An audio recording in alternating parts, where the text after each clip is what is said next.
Hey guys, Thomas Asulu Jr. here, aka Mustached. I'm here to review the movie Tomb Raider, the 2018 reboot. So before I can even begin to review this movie, I know that it does definitely have a mountain to climb, that it being both a video game movie adaptation of a game that was rebooted, which is Tomb Raider, and also being a reboot of a movie franchise, which is also Tomb Raider. So I feel like everything was stacked up against this movie. People tend to think video game movies don't do very well. I think there is one exception personally, that being Silent Hill, but everything else is either too campy or just it doesn't really work. On top of that, as I just mentioned, it's also a reboot. So, again, it has to not only do that, but it has to try to attempt to surpass the original version of Tomb Raider. And I'm going to try my very best to just review this as a movie, not as a video game movie, because I know that that usually has a negative connotation to it. And I think this movie deserves at least some credit. I really do. I think there are some pretty good aspects to this movie. And I just think that downright hating on it altogether isn't really necessarily fair. I'm just gonna put that out there right now. So here we go. We do start off this movie with a recording of who we later learn out is Lara Croft's father, talking about Himiko, which actually is where the story of the game takes place, is learning about Himiko and what she was all about. So, the movie's accuracy to the game, the reboot version of the game anyway, is pretty, it starts out pretty good. But the pacing of the beginning is a little bit slow. We start off with this boxing training. She does this thing called a fox chase, where she puts a little foxtail on her bike, and then all these other people are chasing her via bike, and like all this stuff is sort of happening, but it's not really building up the story quite yet.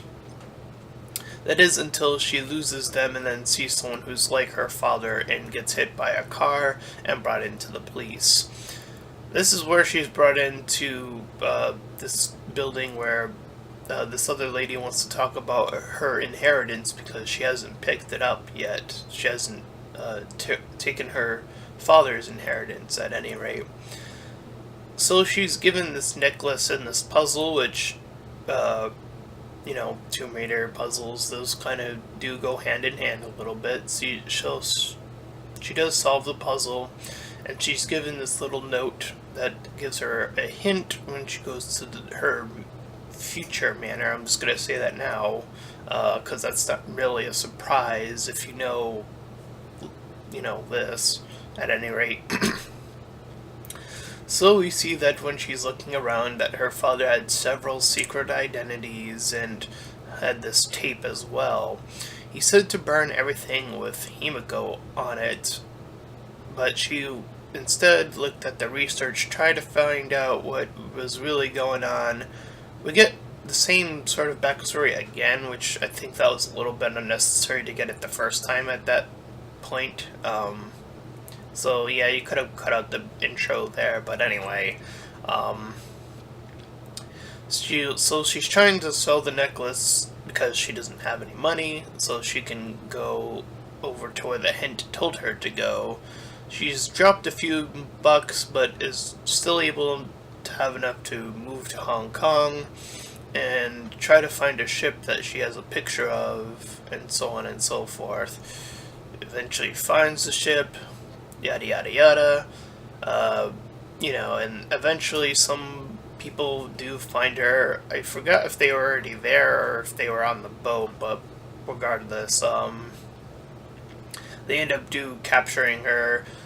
She does escape via waterfall.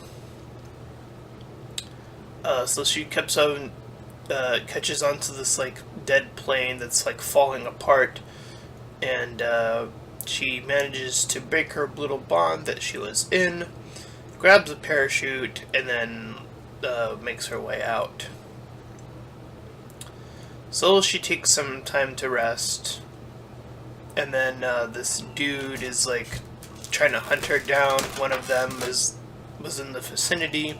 They end up fighting, and she's able to kill that person. She's struggling to do it, just like in the beginning of the game. I do believe, like, when you kill your first person, like, there's like a cutscene or something where she does like that whole bit where she's like, oh no.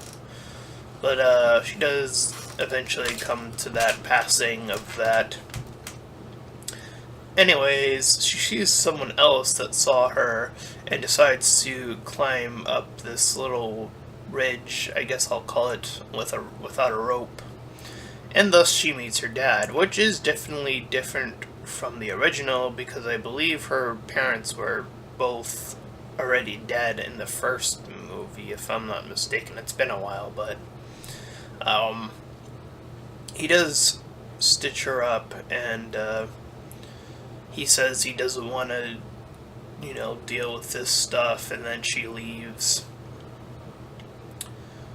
And they talk about how she was supposed to burn everything and stuff like that.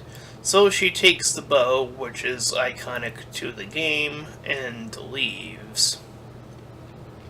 She sneaks toward the base, one of the bases. I don't know if there was more than one, but and we see the main bad guy, and the name I caught was Fogel. I'm not 100% sure that was his name, but that's the name I wrote in my notes, so that's what I'm sticking with.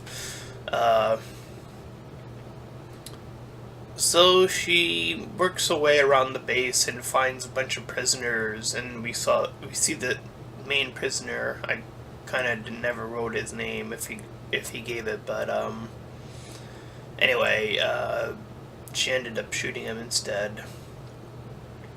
I mean, shooting the guy that was holding them hostage, not the other guy, but anyway. So she is in a situation where they flee, and she goes up to the main bad guy, who has the father with him because the father went out to check out this door, and then the Fogel guy came in, essentially said, solve this puzzle. She said she would do it, so she opens the tomb. And she leads the way, stepping on a floor trap. One of the men, because there's quite a few of them with them, gets essentially spiked, I guess. I'll say that. So they set up this custom bridge, and once they cross it and enter this other room, another one starts off another trap, and this time it's more like a floor trap. Or, I mean, it's just another trap where they get locked in. And yeah, it's essentially still a floor trap. But, she gets this color-based puzzle with, that has words behind it, and she has to solve it, and so on and so forth. While that's happening, the others are escaping, and they essentially reach, I guess, their version of the end. So Laura gets more mini flashbacks as they make their way, because they solve that puzzle, and they make their way toward the main sarcophagus of Himiko, and one of them ends up touching her body and ends up starting to die. So Fulgor, the leader, shoots down his own lackey, and Laura picks up a pickaxe, which, again, if you've played the game, that's another weapon / moving mechanic in the game as well. And her and her dad fight back. So Fulgor and Richard fight off for a bit. And, well, it's more like gunplay between them, I should say. But anyway, Richard ends up having to fight off an infected guy since they're split apart, and then one of the infected guys attacks him. Meanwhile, Laura is running from this other guy and like steps on a trap, I believe on purpose. It looked like she did on purpose. And these swinging pendulums, I want to say. I'm not sure if that's the right word I want to use, but they're traps that go down and sweep with spikes. So she ducks underneath them, and then that catches the guy chasing her off guard. He ends up getting killed. And she goes to return to her father, only to see that he ends up being infected because he touched one of the other people who was infected. So she leaves him after, they have their little moment. And she gets back to the bridge to stop Fulgore. And then they fight for a while. And when things are looking pretty evened out between them, she decides to kick off the bridge, and that upsets Fulgore to no extent. Her father sets off this explosion, which gives her enough of a distraction to fight him off, and then work her way to getting him to this to the edge of the pit, and kicks him off. Then she does an amazing jump and uses her pickaxe. Again, very akin to the video game, is doing those crazy jumps with the pickaxe and then catching onto something. So she rejoins the entire other group, the one that I said escaped. And they see this helicopter that had two of these bad guys that were supposed to pick up the others as well, but they never made it. But anyways, they end up using that helicopter to work their way back.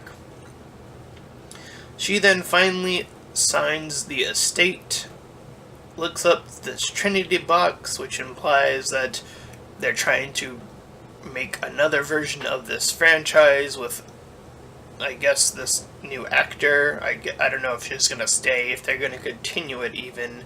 I'm not sure how well this movie did, but she picks up a single gun, but she says she will take two. And that is Tomb Raider, suggesting once again at the very end that there's going to be more Tomb Raider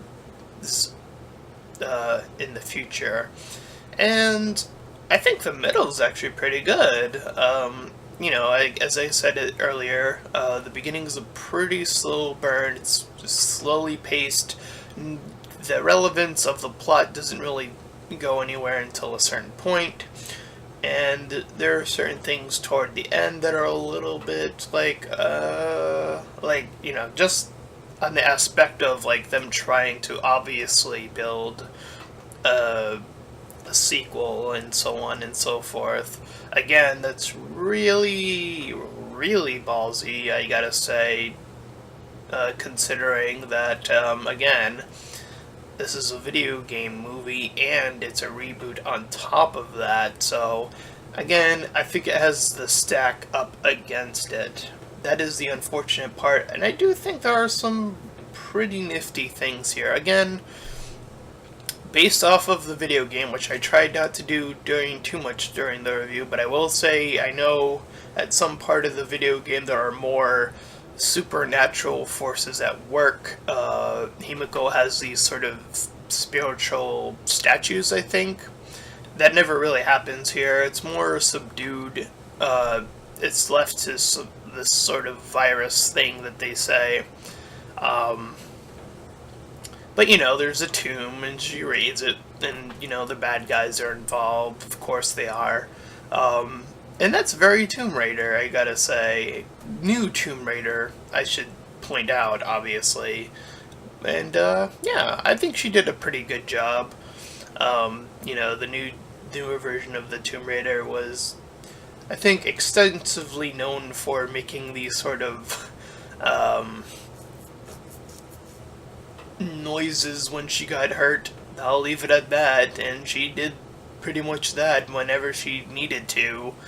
Um, her accent was fine. Um, she did a good job for the role, I think. And again, I think it serves the name of the movie enough justice. There could have been a little bit more, but for what it was, I think it's okay. I don't think it's a terrible video game movies. There are plenty of those, trust me. I think this is an okay one.